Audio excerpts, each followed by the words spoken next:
हरे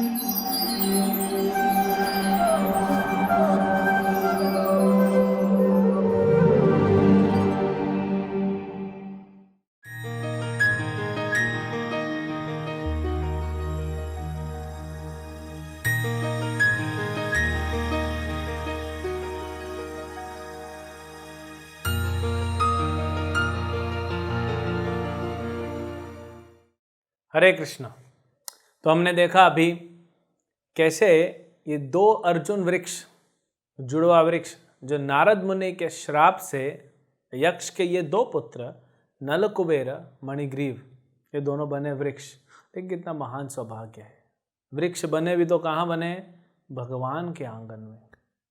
एक भक्त कहते हैं कि मैं नंद महाराज के आंगन को प्रणाम करता हूं, मैं नंद महाराज के उस आंगन को प्रणाम करता हूं जिस आंगन में परम भगवान कृष्ण खेले हैं। सोचिए, क्या आंगन का भी सौभाग्य है। तो अब ये दोनों वृक्ष गिरे, उसमें से देवता निकले, उन्होंने अपनी प्रार्थनाएं की। भगवान भी समय को रोक देते हैं, नहीं तो वृक्ष गिरने से तो तुरंत सब आ जाएंगे, तो फिर देवताओं की प्रार्थना कैसे होगी? तो भगवान ने मान लीजिए रोक दिया समय, और फिर ये गए। अब आवाज आया, इतना विशाल आवाज आया, इतना जोर से कि विशाल वृक्ष जब गिरे तो आवाज आया और सारे ब्रजवासी आ गए। तो देखे, अरे कृष्ण यहाँ पे है। और जब पेड़ गिरे थे, क्योंकि कृष्ण ने तो अपनी कमर से बांधा था, यशोदा ने बांधा था कृष्ण की कमर से उखल को, जब उखल को खींचा कृष्ण ने, पेड़ गिरे, तो पेड़ तो कृष्ण के बाजू में गिरे। तो सारे ब्रजवासी इतने परेशान हो गए, इतने दुखी हो गए कि ये कैसे हो गया।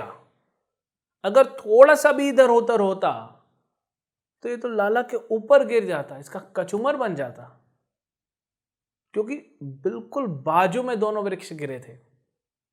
वृक्ष किसने गिराए नहीं पता, कैसे गिरे नहीं पता। तो परेशान तो होगा ना व्यक्ति कि कैसे हो गया।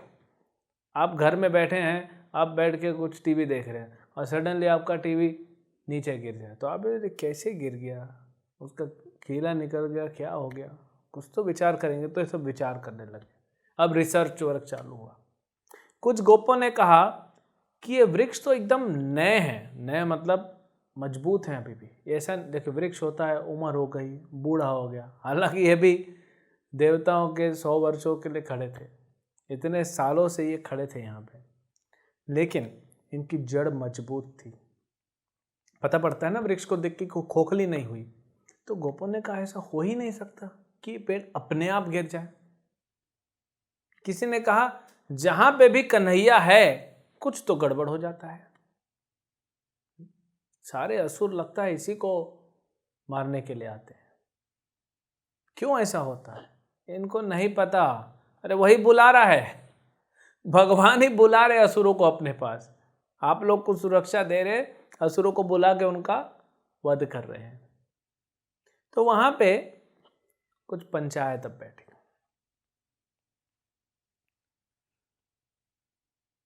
तब तक इधर कुछ ग्वाल बाल वहां खेल रहे थे।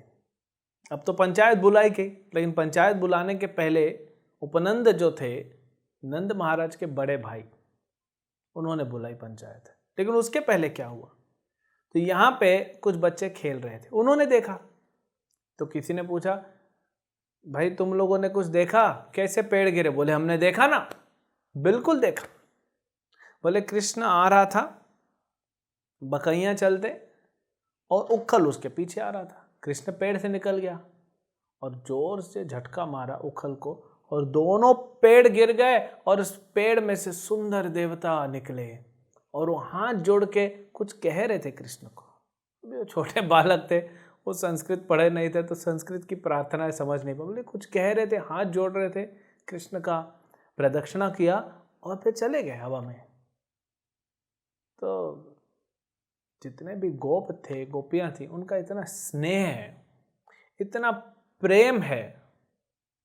जब गोपियां आती थी कृष्ण के पास देखने के लिए, कृष्ण से मिलने का बहाना, तो सब गोपियां बैठ जाती थी जो मात्रवत गोपियां हैं सब बैठ जाती थी और कृष्ण को बोलती थी चल लाला, अरे लाला नाच, नाचेगा तो तेरे को मिठाई देंगे। कृष्ण जो भगवान है, पर भगवान जो है, परम भगवान कृष्ण, कैसे प्रेम के वश में गोपियों के लिए कठपुतली बन गए। सुखदेव गोस्वामी बताते कैसे भगवान कठपुतली बन जाते हैं। ये प्रेम का बंधन ही ऐसा। हम बोलते हैं कि भगवान आते नहीं, अरे अगर हमारे अंदर प्रेम होगा ना तो भगवान तो हमारे लिए कठपुतली बनने को तैयार है। भगवान है सबसे बड़े स्वामी, या एक ही स्वामी ऐसा भी कह सकते हैं, लेकिन सब भक्तों का दास बनने को तैयार है और करते हैं।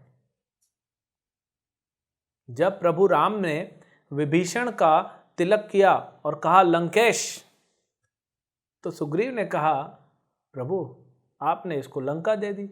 रावण ने अगर आपका शरण ले लिया तो उसको तो आप मारोगे नहीं, फिर उसको क्या दोगे? बोले उसको मैं अयोध्या दे दूंगा। प्रभु फिर भरत को क्या दोगे? भरत को तो आप बैठा क्या है? बोले भरत को वैकुंठ दूंगा। और आप क्या करेंगे प्रभु? आप तो वैकुंठ के स्वामी हैं। बोले मैं इन तीनों की सेवा करूंगा। और करते भी भगवान, भगवान सबकी सेवा करते हैं। तो गोपियां कहती थी कन्हैया तू नाचेगा, और आधा घंटा पौना घंटा नचाती थी। थक जाते थे भगवान, छोटे थे तो 2.5-3 साल का बालक है, पसीना निकलता था। फिर आधा मिठाई देती थी, देखा और भी है हमारे पास, डब्बा खोल के दिखाते, तो और दो और नाच। तो भगवान फिर नाचते थे। भगवान नाचते थे, लोग ताली बजाती थी, गीत गाती थी और मिठाई लेते थे। देखिए प्रेम, तो इतना प्रेम था, स्नेह था कि जो बच्चों ने बोला ये माने ही नहीं। गोप बोलते अरे तुम मूर्ख बालक हो, नादान हो, तुमको क्या पता, कृष्ण ने पेड़ गिरा दिया। छोटा सा बच्चा कोई पेड़ गिराएगा? इतना विशाल पेड़, मूर्ख कहीं का। तो उसको बच्चे बोले अरे बच्चे मन के सच्चे हैं तो सत्य बोल रहे हैं। एक बार अमेरिका में एक पिता अपने बच्चे को लेके जा रहा था और सिग्नल तोड़ दिया, तो बोला मैंने नहीं तोड़ा, और ड्राइविंग भी फास्ट कर रहा था, तो बोला मैंने नहीं किया। तो बाद में कोर्ट हुआ, जज ने पूछा, तो जज ने पूछा तुम्हारे साथ कौन था? बोले मेरा बेटा था। उसके बेटे को बुलाया, छोटा सा था, 3 साल का। उसको वीडियो दिखाया गया एक, कि देखो लाल सिग्नल, एनिमेटेड वीडियो की, लाल सिग्नल है, गाड़ी जा रही है, तो हंसने लग गया। तो जज ने पूछा क्या हुआ? उसका पिताजी वहीं बैठा। बोले हम भी तो जब लाल था तब गए थे। तो बच्चे ने बोल दिया। और फिर जज बोलता है तो मज़ा आया ड्राइविंग में? बोला हाँ बहुत मज़ा आया, एकदम फास्ट गाड़ी चल रही थी, पिताजी बहुत फास्ट चला रहे थे। तो पिताजी का तो फाइन लग गया। तो बच्चे मन के सच्चे, लेकिन क्या करें, कोई मानता ही नहीं। ये बच्चों की मान ही रहे, क्योंकि स्नेह है, वो सोच ही नहीं सकते कि कृष्ण ने ऐसा किया। लेकिन कुछ गोप सोच रहे थे कि गर्ग मुनि ने कहा था ये बच्चा नारायण के समान है, तो क्या ये वास्तव में नारायण है? तो सोचते थे, लेकिन फिर भगवान की योग माया शक्ति इनके हृदय में वो वात्सल्य का प्रेम भर देती थी, तो भूल जाते थे नहीं नहीं ये नारायण नहीं हो सकता। नंद बाबा ने जब देखा कि कृष्ण बंधे हुए हैं, तो उनको एक, कृष्ण बंधे हैं, पेड़ गिरा तो पिताजी तो परेशान होंगे, लेकिन मुस्कुराए। क्यों मुस्कुराए? बोले माँ बेटे का लीला देखो, बांधा तो इसको यशोदा ने, ये तो पूरा शहर में बात फैल गई थी, वीडियो वायरल हो गया था, यशोदा पीछे पीछे दौड़ रही है कृष्ण के, यशोदा ने बांधा, कृष्ण रो रहे, ये वीडियो वायरल कर दिया गया था। नंद बाबा दूर थे, आते आते टाइम लगा। जानते हैं नंद महाराज, देखिए आज की परिस्थिति तब, नंद महाराज जानते हैं कि यशोदा ने अगर दंड दिया भी, बांधा भी कृष्ण को, तो प्रेम करती है इसीलिए। आज अब बोल दीजिए, मजाल है किसी को, आप किसी को कुछ बोल दीजिए। आज पिताजी ने बच्चे को डांट दिया, माँ बोल दी कि क्यों बाहर डांट रहे हो हमारे बच्चे को? अरे तो प्रेम करता हूं तभी तो डांटता हूं। एक टीचर डांट दे स्टूडेंट को, उसके ऊपर कलेक्टर का नोटिस आ जाएगा। बच्चे को टॉर्चर कर, टॉर्चर क्या कर रहे हैं? छोटा सा बच्चा है, गलती किया, थोड़ा डांट दिया, कोई दिक्कत नहीं। वो सुधरेगा कैसे? आजकल तो सब टीचर्स डरे हुए हैं। अमेरिका में तो सीधा पुलिस उठा के लेके जाती है अगर माँ बाप ने, एक छोटा सा बच्चा 4 साल का फोन कर दिया पुलिस को, माँ बाप को लेके चले जाते हैं। ये भाव नहीं होना चाहिए। तो नंद बाबा समझ गए कि यशोदा कितना प्रेम करती, अपने प्राण से प्रिय कृष्ण को कैसे दंड देगी। तो मुस्कुरा रहे हैं कि ये माँ बेटे में कुछ तो लीला चल रहा है। नंद बाबा आए और खोल दिए।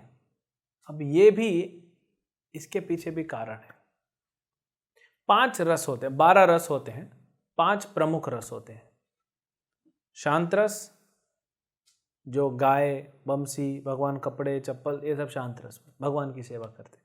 शांत के ऊपर है दास्य रस, जैसे भगवान के सर्वेंट हो गए वहाँ पे पर्सनल घर में दास्य रस। उसके ऊपर है साख्य रस, श्रीधामा, अर्जुन, स्तोक कृष्ण, सुदामा, मधुमंगल, ये सब साख्य रस में। इसके ऊपर है वात्सल्य रस। नंद बाबा, यशोदा, अन्य गोपियाँ, रोहिणी माता, बलराम जी भी साख्य वात्सल्य दोनों में है, और उसके ऊपर है माधुर्य रस। अभी जब वात्सल्य ने बांधा है तो नीचे वाला साख्य उस बंधन को खोल नहीं सकता, क्योंकि वात्सल्य का शक्ति ज्यादा है, प्रेम ज्यादा है। इसीलिए तो जो गोप सखा थे भगवान के, वो खोल नहीं पा रहे थे ना। भगवान चाहते भी नहीं थे खोलना, लेकिन खोल भी नहीं सकते, क्योंकि वात्सल्य ने बांधा है, तो वात्सल्य वाला ही खोलेगा। तो नंद बाबा ने आके बंधन से खोल दिया, कृष्ण को गोद में उठाए, और कृष्ण थोड़े नाराज हो गए। बोले बाबा देखो, मैया ने मेरे को बांध दिया, ये पेड़ गिर गए, अगर ये पेड़ मेरे ऊपर गिर जाते तो मैं तो मर जाता बाबा आज। तो बच्चे को थोड़ा सा, अब नंद बाबा को क्या पता कि पेड़ भी इसी ने गिराया है, पेड़ भी इसी ने बनाया है, सृष्टि का ये बनाने वाला भी यही है और सृष्टि खत्म करने वाला भी यही है। तो नंद बाबा कहते हैं ठीक है ठीक है लाला, तो आज के बाद मेरे साथ रहना, मैया के साथ नहीं। तो तब तक तो मैया जब सुनी थी तो आ तो गई थी ना, रो रही थी। वो तो, उसको तो आत्मग्लानि हो रहा था कि मेरे कारण कृष्ण को ऐसा तकलीफ हुआ। सोचिए, जो बच्चा इधर उधर हो जाए, आंख से थोड़ा सा दूर हो जाए तो इतना दुख होता है माता को। पेड़ गिर गया उसके बाजू में तो क्या हुआ होगा, उसके हृदय पे क्या बीता होगा। लेकिन वो दुख नहीं लगा। अब कृष्ण क्या बोलेंगे? तो कृष्ण बोलते हैं, माता देख रही है, कृष्ण भी देख रहे हैं, नंद बाबा के गोद में हैं, उनको पकड़ लिए। बोले बाबा आज के बाद मैं सिर्फ आपका बेटा हूं, यशोदा का नहीं, मैया का बेटा नहीं हूं मैं। देखो मैया मुझे कैसे दंड देती है, मैं आज के बाद सिर्फ आपका बेटा हूं। तो नंद बाबा बोले ठीक है, हाँ तो मेरा बेटा है, लेकिन लाला तेरे को भूख लगेगी तो कौन दूध पिलाएगा? जब भगवान ने ये बोला कि मैं आज के बाद यशोदा का बेटा नहीं हूं, सिर्फ बाबा आपका बेटा हूं, तो यशोदा तो रोने लग गई और वहां से अंदर चली गई रोते हुए, और घर में अंदर जाके वो जमीन पे ही लेट गई और रोने लग गई कि कृष्ण ऐसा बोल रहा है, मेरा लाला, मेरा बेटा ऐसा बोल रहा है।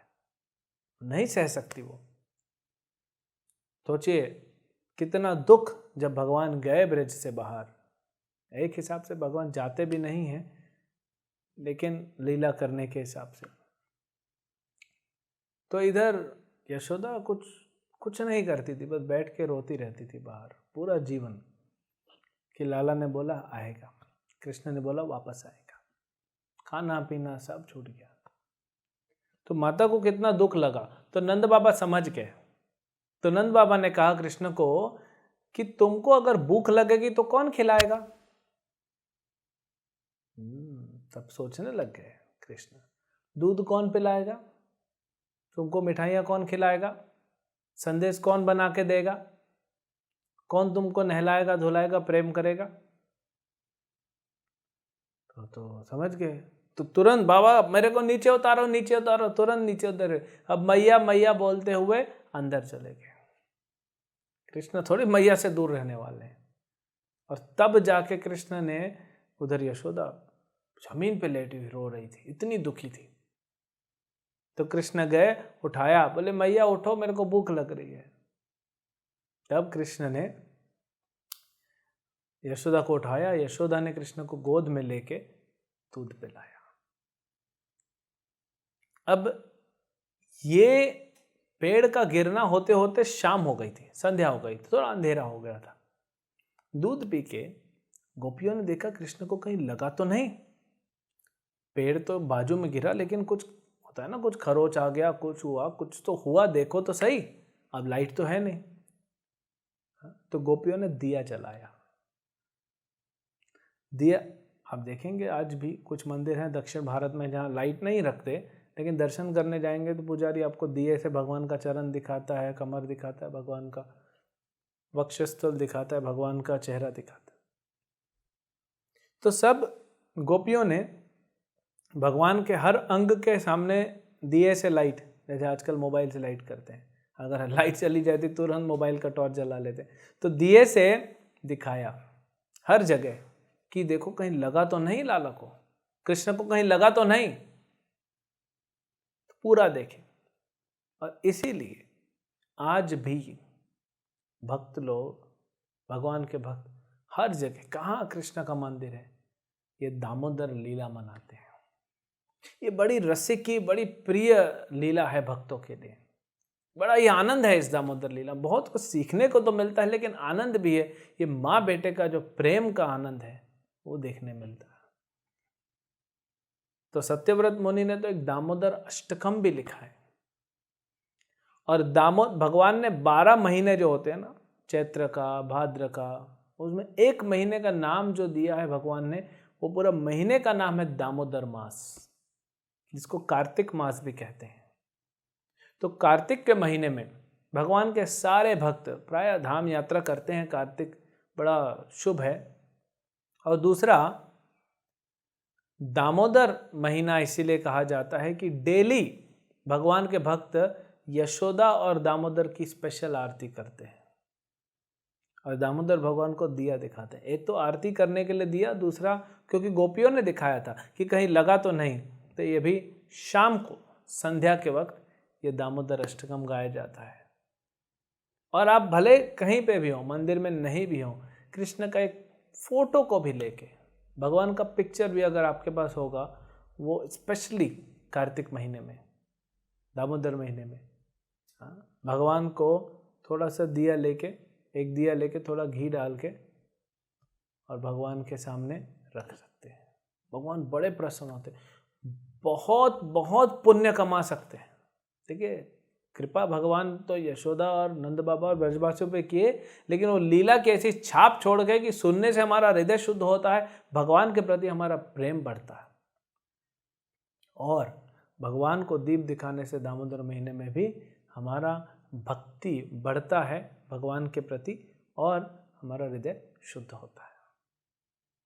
तो सारा गोपियों ने ऐसा किया। अब इधर पंचायत बुलाई गई। ये तो हो गया, उस दिन तो हो गया। अब अगले दिन उपनंद महाराज, हालांकि नंद महाराज राजा हैं, लेकिन उपनंद महाराज उनके सीनियर हैं, उनके बड़े हैं, तो उन्होंने कहा कि पंचायत बुलाओ, सब ब्रजवासियों को बुलाओ। क्या हुआ? तो उपनंद महाराज कहते हैं कि हो क्या रहा है ब्रज में, स्पेशली ये गोकुल में क्या हो रहा है।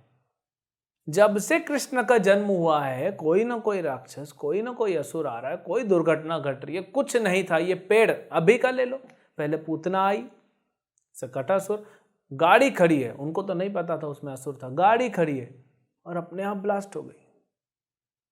ऐसे कैसे हो सकता है? फिर भवंडर आया, कृष्ण को लेके चला गया। फिर ये असुर, वो असुर, जहां पे भी ये लड़का है असुर आते जा रहे हैं। और अभी देखो ये पेड़, ऐसे कैसे पेड़ गिर जाएंगे? उनका जड़ का जब इंस्पेक्शन किया गया तो जड़ तो एकदम नया है, पेड़ पुराने नहीं। और इसी के पास क्यों गिरे? तो सब परेशान है। इनको क्या पता, बेचारे गोप है ना। गोप कैसे होते हैं? गाय के साथ रह रहे कि गऊ हो गए हैं, पूरे गाय जैसे हो गए। इनको क्या पता कि इनका लाला ही है करता धरता, इसीलिए असुर आ रहे हैं। बोल रहे हैं उपनंद महाराज कि क्या है, तो जन्म के बाद, इसके जन्म के बाद से असुर आना चालू हो गए।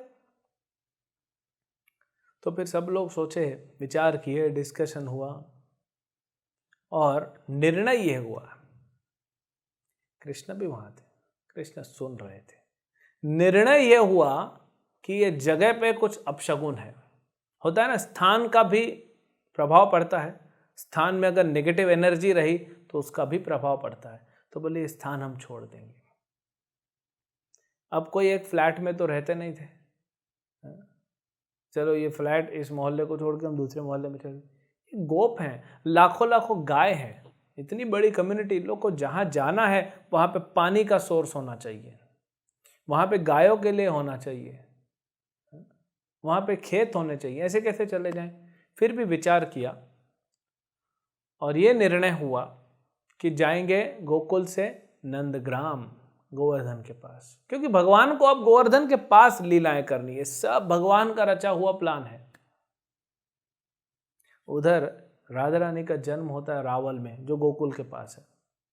जैसे ही कृष्ण यहाँ पे प्लान बनाते नंदग्राम शिफ्ट होने का, वृषभानु महाराज रावल से बरसाना शिफ्ट हो जाते, जो है नंदग्राम के बाजू में, और गोवर्धन वहीं पे। तो अब भगवान को वो लीलाएं करनी। दूसरा, जो नंदीश्वर पर्वत है, नंदग्राम तो देखिए है ही इनका, नंद बाबा का पहले से ही था। उपनंद महाराज कहते हैं हमारे पूर्वज वहीं रहते थे, फिर हम इधर आए थे, तो हम वापस जाएंगे, नंदग्राम में रहेंगे।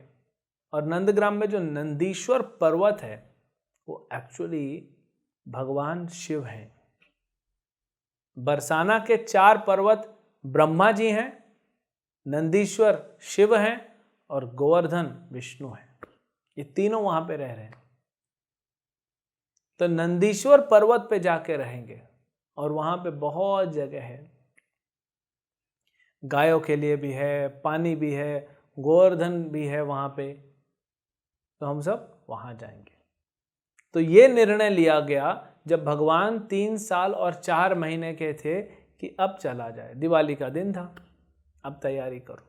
तो सब को तैयारी में जुट गए, बैलगाड़ियां बनाई गई, स्त्रियों को बैलगाड़ियों में बिठाया गया, पुरुष सब आगे जा रहे हैं हथियार लेके कि कुछ खतरा ना हो। सब गाय अपना सामान बांध के बैलगाड़ी में लोद के सब जा रहे हैं।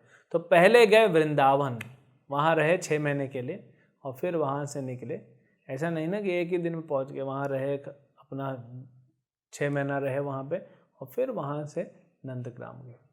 तो जब रास्ते में जा रहे थे, कृष्ण की बहुत लीलाएं हैं यहाँ पे भी। रास्ते में कृष्ण पूछते हैं, इतने प्रश्न पूछते हैं, क्योंकि छोटा बच्चा है, बाहर कभी गया नहीं, गोकुल से बाहर कभी गया, जाना ही नहीं हुआ। आप देखते हैं ना, छोटे छोटे बच्चे आते हैं, कभी हमने देखा मंदिर में आते हैं 4 महीने 5 महीने के, अभी उनको माँ बाप बाहर लेके आते हैं तो मंदिर लेके आते हैं, तो रहते हैं माँ बाप की गोद में, लेकिन सब देखते रहते हैं आंखें बड़ी बड़ी करके, क्या है क्या है, क्योंकि सब नया है उनके लिए, सब नया है। तो कृष्ण भी ऐसे ही देख रहे हैं और पूछते रहते हैं कि मैया ये क्या है, वो क्या है। बरगद का पेड़ देखा एक बार, तो कृष्ण बोलते हैं मैया वो कौन सा पेड़ है जिसका दाढ़ी है। बरगद का पेड़ का जड़ होता है ना, हर जगह से निकलता है। बोले वो, क्योंकि साधु का दाढ़ी जो जटा रखते हैं उन साधुओं का दाढ़ी ऐसे ही होता है। बोले वो कौन सा पेड़ है मैया जिसका दाढ़ी निकल रहा है। तो फिर बहुत प्रश्न पूछे, यशोदा बोली कि अब मत पूछ। और फिर यशोदा रोहिणी को बोली कि कृष्ण को तुम संभालो। तो ऐसे कृष्ण और बलराम, रोहिणी माता और यशोदा माता के साथ बैलगाड़ी में वृंदावन पहुंचे और वृंदावन से जाएंगे नंदग्राम, और नंदग्राम में होंगी आगे की लीलाएं। नंदग्राम में एक और ये था कि शिवजी, क्योंकि वहां है नंदीश्वर पर्वत के रूप में, तो शिवजी का श्राप है असुरों के लिए, भक्तों के लिए वरदान है कि यहाँ कोई भी असुर अंदर नहीं आ सकता। एक भी असुर नहीं आया। भगवान ने सब असुरों को अब घर के बाहर जाके मारा, क्योंकि अब सब डर रहे थे ना। भगवान बोले बाहर जाके मारूंगा।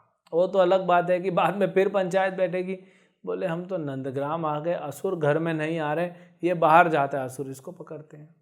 तो भगवान तो अपनी लीलाएं कर रहे हैं, असुरों का वध करने आए हैं, वो भगवान कर रहे हैं। तो इसीलिए नंदग्राम में कोई असुर नहीं आया, सिर्फ एक असुर आया, उसका नाम है हऊ। हाउ क्या था, यशोदा बुला रही थी कृष्ण को, चलो बच्चों के साथ खेलो मत, अभी खाना खाने का टाइम, कृष्ण आ नहीं रहते, तो यशोदा गई। अब कृष्ण जो है यशोदा की तरफ देख रहे हैं और यशोदा ने ऐसा मुंह करा और भागी, तो कृष्ण तो पीछे देखे ही नहीं, घबरा गए कि यशोदा क्या देखी, इसे घबरा गए, देखा ही नहीं, छोटा सा बच्चा था, भाग गए ये भी घर में। और जैसे यशोदा घर में, कृष्ण घर में, यशोदा ने दरवाजा बंद कर दिया। क्या है मैया? बोले हाउ है, तुमको खा जाएगा। अब कृष्ण ने हाउ देखा नहीं, वो तो छोड़े ही ना, नहीं बताओ, बोले खाना खा ले, खाना खाने, ये भैया बताओ हाउ कौन है? रात को सोते समय मैया हाउ कौन है, कैसा दिखता है? फिर यशोदा ने कारपेंटर बुलाया और एक भयानक सा ऐसा जानवर जैसा, असुर जैसा बना के रख दिया, बोले देखिए हाउ। तो ये एक ही जो है असुर आया था, जो था ही नहीं कभी, है ना, माताएं बच्चों को बोलती है ना, नहीं खाएगा तो उठा के लेके जाएंगे, तो ऐसा यशोदा डराने के लिए। और बाकी भगवान जो असुरों का वध करेंगे वो हम देखेंगे आगे की लीलाओं में। हरे कृष्ण। ऐसे ही और भक्तिमय कार्यक्रमों के लिए देखिए हरे कृष्णा टेलीविजन। इसे प्राप्त करने के लिए आप अपने केबल अथवा DTH ऑपरेटर से संपर्क करें तथा और अधिक जानकारी के लिए आज ही डायल करें 8767 845 845।